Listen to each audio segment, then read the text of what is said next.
Hello friends, and welcome to Escaping the Mouse with your host, me, Breck Roll. Alright, not entirely sure yet what I'm going to do for today's vlog, but I know I got a little errand I got to run. This morning, right before I started my live stream, my reading glasses broke, and it isn't something I can get repaired. It literally, one of the frames broke. And I've had problems with these glasses for a while. The lenses keep popping out, and I've had the glasses themselves for a while. They aren't my seeing glasses, they're my reading glasses. And unfortunately, unlike my seeing glasses that I can, live without because I don't use them all the time, my reading glasses are really essential. And I was thinking even this morning, they felt like they were getting loose, and I probably should just order a new set right now before they break. Well, then they broke, and unfortunately it takes about 2 weeks or so to get them done at Lens Crafters. So I think I'm going to run over to CVS and just see if I can buy some over-the-counter readers that will hold me over for a couple weeks until I can get some new ones made. And who knows, maybe I'll find that these over-the-counter ones will work and will be just a good replacement for the readers. I don't know. I'm going to go over and see what they got and see what we can come up with, and we'll go from there. Alright, I'm back from CVS. I got these glasses. I really like them. They were really inexpensive. What I actually did is went into the store. They had a whole bunch of them to choose from with different magnification levels.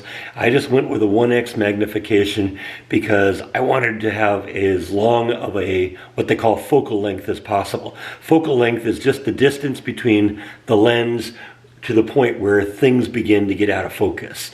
And I could have gone with, with the 1x lenses, I could have gone 2x, 3x, I think I saw as high as 3.5x. But the problem with that is the more magnification you have, the less range you have, the shorter the focal length is. So I'd have to get like really, really close in order to see something. Whereas, this is arm length right now on the camera, and I can still see the screen crystal clear. In fact, I can read the writing on the posters behind me crystal clear. And I think I could probably go even longer than this. My arm just has a limit of how long I can go. But, like I said, these were $30. It would have cost me several $100s if I'd gone to Lens Crafter and got lenses from them, and I probably would have had to wait a couple weeks to get them made. So this is definitely the move for me. I'm actually halfway thinking I might go back and buy a couple more pairs of these because I could have one that I could carry with me, one that I go to work, maybe leave in my locker at work, one that I leave over on the computer, and this is definitely an option. Plus the fact, if I lose a pair or they become unusable, I got something I can fall back on right away. So this was a good move. I'm still going to stick with my prescription seeing glasses, but this is going to work really well for me. Now my vision is kind of interesting because really close up, I've needed glasses for about 20 years. Long distance, I've been okay up until recently, and maybe it started getting bad in the last year or so. And of course, last summer I went out and bought prescription seeing glasses. But the middle range, the distance between about 3 feet out to about 10 feet out, actually my vision is very, very clear. So, it's weird. I have to kind of go back and forth between the glasses, and sometimes I don't need them at all to see mid-range. But like I said, close up, I absolutely got to have them because if I'm going to read, if I'm at the computer, I can't see anything without reading glasses. So this was a good move, and we're going to go from here. Alright, so I was out in the yard kind of looking for something that we could use to finish out this video, and I found just a simple little repair that we can do.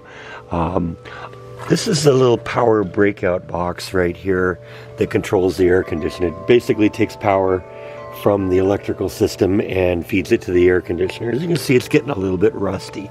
Now, it isn't really a serious problem at this point because it's just kind of a surface rust, but over time this could become an issue that could actually become dangerous. If it rusts through too much, then we could get water in here, and if you get water in here, then you're going to have major problems. So that's a very simple little fix, and we're going to do that. Now your first instinct might be just to get some spray paint and spray paint over this, but the fact that we've got some rust built up on here, we want to get that off, because even if you spray paint over this, the rust will still be there and it will continue to oxidize, and eventually the paint on top of that will peel off and you'll just be doing this thing again. So the first thing I'm going to do is I'm going to sand this thing off so that we can get the rust off of it, get down to a bare metal, and then we'll repaint it.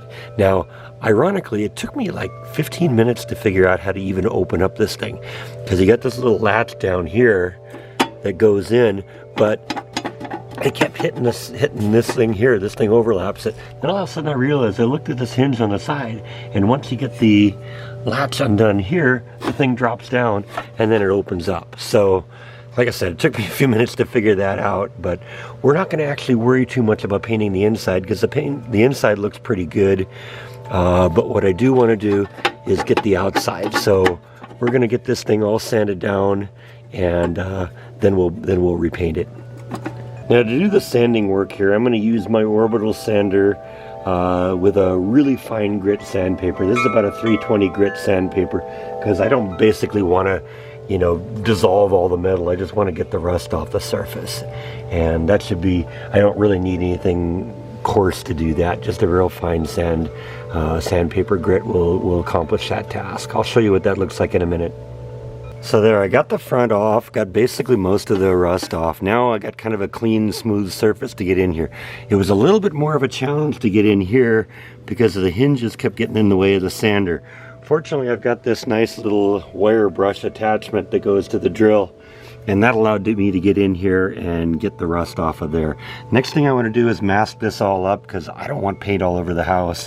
We want it only where we want it and nowhere else. So as with any paint job, prep work is 99% of the work.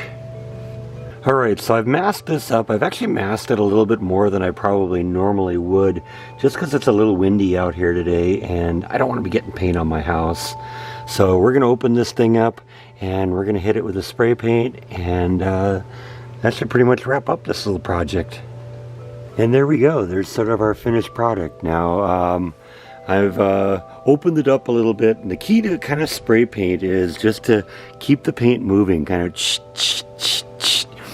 so you don't get any really solid spots in any one spot, but because that can cause it to drip. But I think that's going to look a lot better. We'll give that about an hour to dry, and I'll show you what the finished product looks like. So there we go. A couple hours have passed. This is nice and dry now. I got it kind of buttoned up, took all the tape and masking off of it, and yeah, that's going to look a lot better. And this should last longer now too. I should never have to worry about this again. This Rust-Oleum stuff is pretty good, and I should protect this from rust now for, well, basically as long as I own this house. So there you go. It's not really that hard to do things like this. Just take a little time, get it set up right, get everything prepped, and you're ready to go. So anyway, I think that's all that I have for today. Thank you as always for watching, and I'll see you next time on Escaping the Mouse. Good night.